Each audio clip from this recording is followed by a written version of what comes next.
রাজ্য সরকার সিদ্ধান্ত নিয়েছে টিআরসি অনুমোদিত নতুন 26-27 ট্যারিফ অর্ডারে যে বর্ধিত মাসুল জনগণের উপর চাপানো হয়েছে তার সম্পূর্ণ বোঝা রাজ্য সরকার বহন করবে 100% ভর্তুকির মাধ্যমে। এটা ত্রিপুরা ইতিহাসে কোনোদিন কেউ করেনি। যদি দেখাতে পারেন ইতিহাস, আমি আমার পদ থেকে ইস্তফা দেব।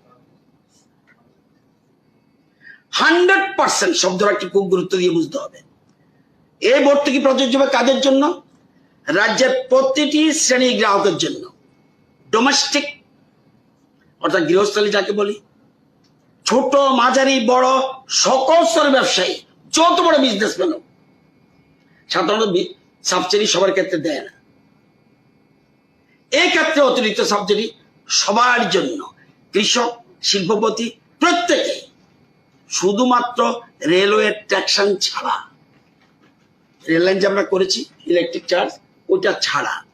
আর defence installations, railways, all India radio, Doordarshan ইত্যাদির ক্ষেত্রে মাত্র 15%, আর বাকি সর্বক্ষেত্রে 100%। সহজ কথায় বলি, আপনাদের বিলে ট্যারিফ বৃদ্ধির কারণে যে অতিরিক্ত বাড়তি টাকা, অতিরিক্ত বাড়তি যা টাকা যোগ হয়েছিল তার আপনাকে দিতে হবে না।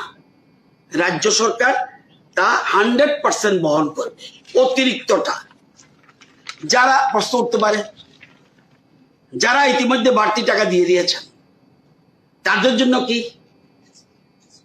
আমি জানি আপনাদের মনে এই প্রশ্ন উঠবে। যারা ইতিমধ্যে নতুন বর্ধিত ট্যারিফ অনুযায়ী বিল মিটিয়ে দিয়েছেন তাদের কি হবে?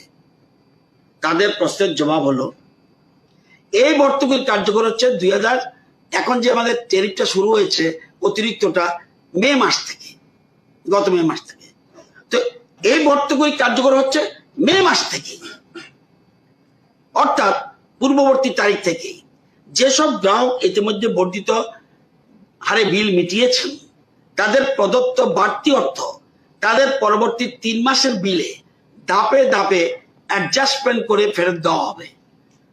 আগামী সেপ্টেম্বর, মানে এখন অগস্ট মাস চলছে, এই যে সেপ্টেম্বরের 1 তারিখ, তাহলে সেপ্টেম্বর, অক্টোবর, নভেম্বর এই 3 মাসের গ্রাহকদের হাতে যে বিল পৌঁছাবে তাতে এই অ্যাডজাস্টমেন্ট প্রতিফলিত হবে।